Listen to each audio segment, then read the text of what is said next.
Hey everyone! Today is day 3 of 2 weeks of techniques, and I'm just starting a controlled dirty pour. I started to layer the paint in the cups so we would save a little bit of time.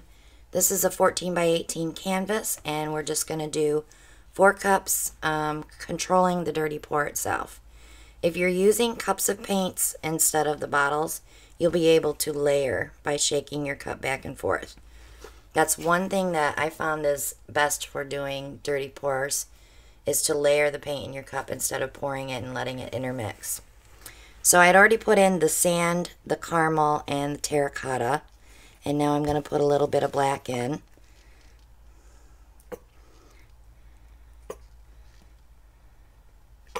These cups were sprayed with the WD-40 silicone spray to release the paint from the cups. Makes washing your cups much easier too. That was the deep bronze. This is the Van Dyke brown from Lucas. All of the paint in our bottles does have silicone in it. And all of our paint mixing videos are down below the video here. There's a mixing video for the bottled paints, and also for, let me just check that one. Looks like it's gonna clump out on me there. Yep. The base paint video is for your backgrounds, for your bottle bottom pours and your gadgets and such.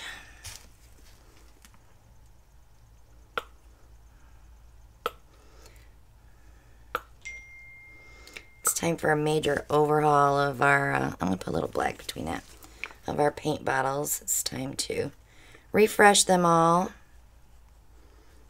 I didn't want any white in here because I have the sand, so the sand will keep it from being too dark.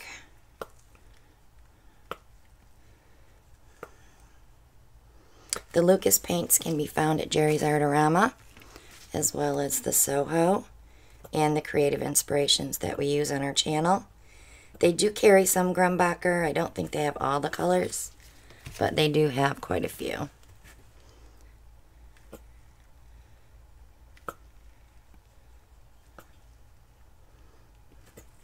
Now the reason that I layer is because when I pour it, every color touches each other. Oh my goodness, my bottles are so clumpy today. They touch each other, which makes it easier to fan out your colors.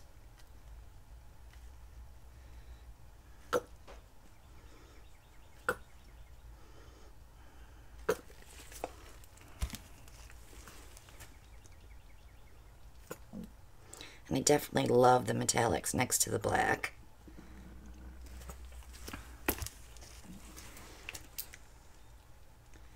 I think Van Dyke Brown is one of my favorite browns that I have on my paint wall. But I also am starting to love the raw umber from Soho.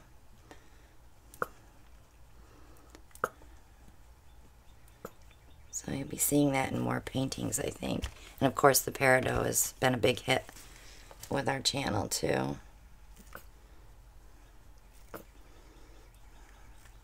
And the reason I'm doing the 2 weeks of techniques is for our new viewers who are just starting out doing acrylic pouring, just to see that there's different things you can do besides doing a flip cup.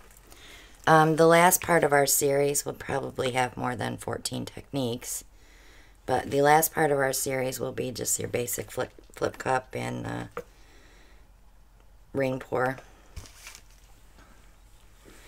Okay. So I don't even want to stir those because I want them to, well, I might a little bit, I guess, just to show you how I do it. So I just give it a quick swirl, is all. That just incorporates the colors together. Also, it helps with layering, that layering effect when you're pouring. So we'll go ahead and get this up here. And when I do this, I go a little crazy when I pour. I see that clump right on top. That was that black one I was looking for. Oh, I hate when paint clumps. Okay.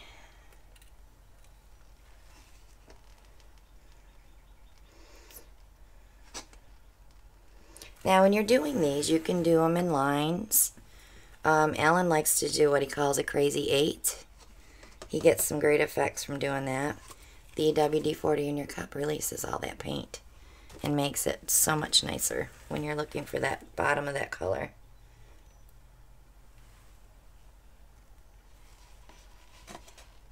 And I'm glad that phthalo yellow green is showing up with that blue, cobalt blue.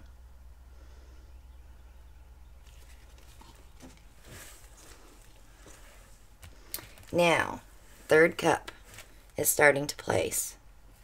So you want to see where you have colors, because we already know we're going to get this when it comes out. So I want to place that color through. And then we start adding our ribbons where we want them. Now, I could quit right here and have enough paint, but I don't like to overstretch my paint. So I add what I need.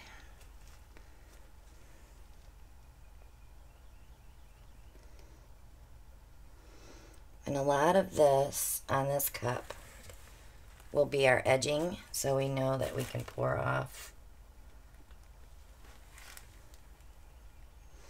And in the cup, you can see how pretty that is coming out. But you have to decide where you want to put it. I think I'll go this way.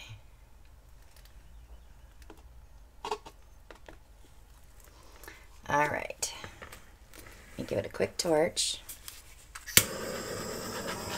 Just to pop some air bubbles. So we don't get too many big cells. And now I'm going to tilt. First thing I like to do is get all my paint flowing together.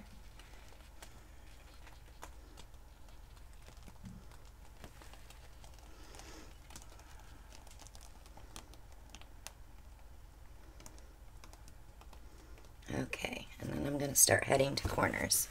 So I think I'm going to come down here first.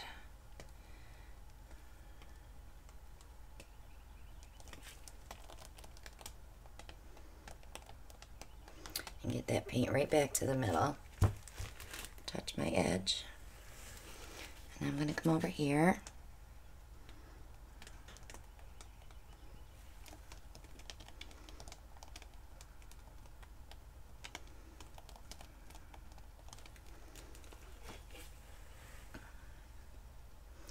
I'm loving those bands like that. I'm hoping that we get some cells coming through them though.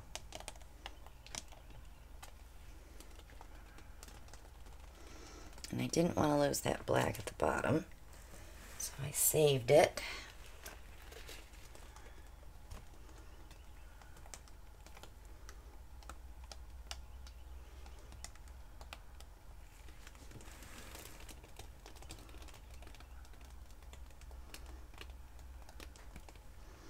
Got a lot of that phthalo green, yellow green in the middle, which is cool.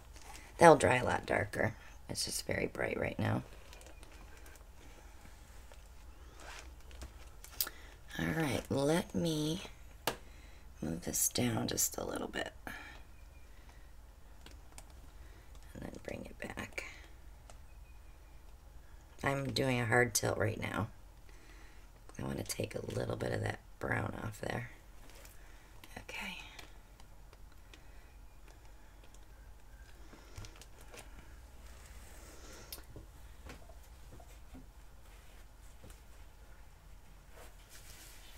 So these colors together do make a very pretty mud. So you don't want to overwork. When you have colors that will muddy up on you, you definitely don't want to overwork it.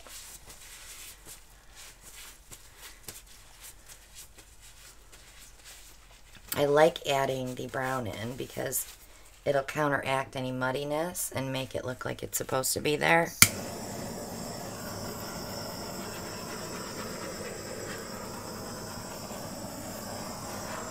Just popping bubbles, and then I'm going to go in and get some cells.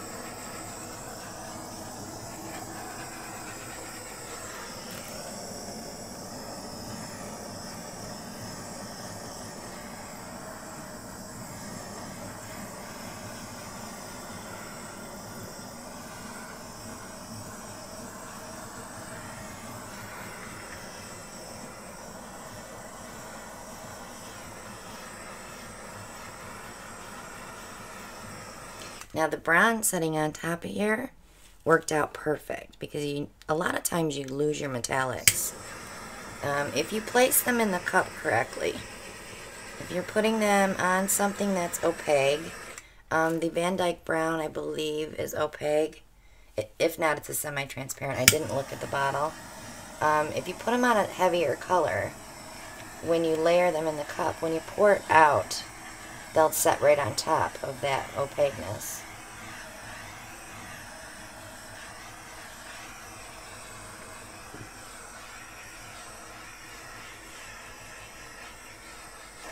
So let's let that set for a few seconds, or a few minutes I should say, and I'll bring you back and see what else develops.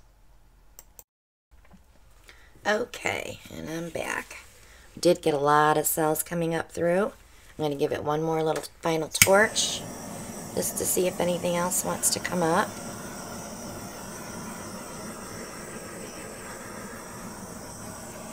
And I'm about 6 inches away from the paint itself.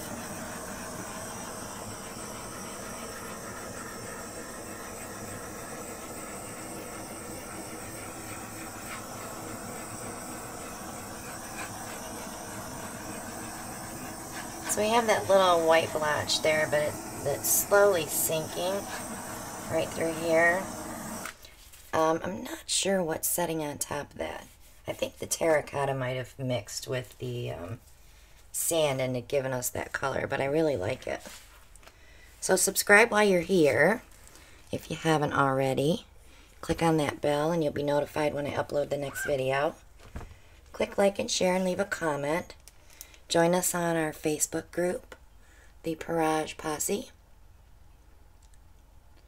I'm really loving this right here, where my thumb is. Hit us up on Amazon for all your paint pouring supplies. I have tons of stuff in my shop.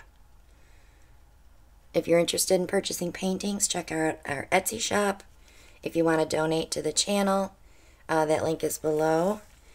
And also the Stone Coat Art Coat resin code is below if you're interested in trying the art coat. It's low VOCs, UV inhibitors are added, and it's just a beautiful glass-like finish, and it looks amazing, especially on dirty pours like this. It gives it depth.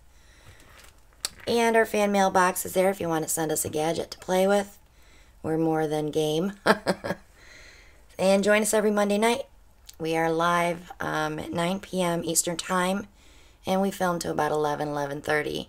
But we have a great time, and we do 4 or 5 paintings. And we chit-chat, and it's just great. We just have a good time. So, if you have any questions, leave them below in the comments, or find me on Facebook at Christina Welch Art. That is my art page. Or you can come into the posse, and you can ask anything there. The girls will be more than happy to help you if I'm not there.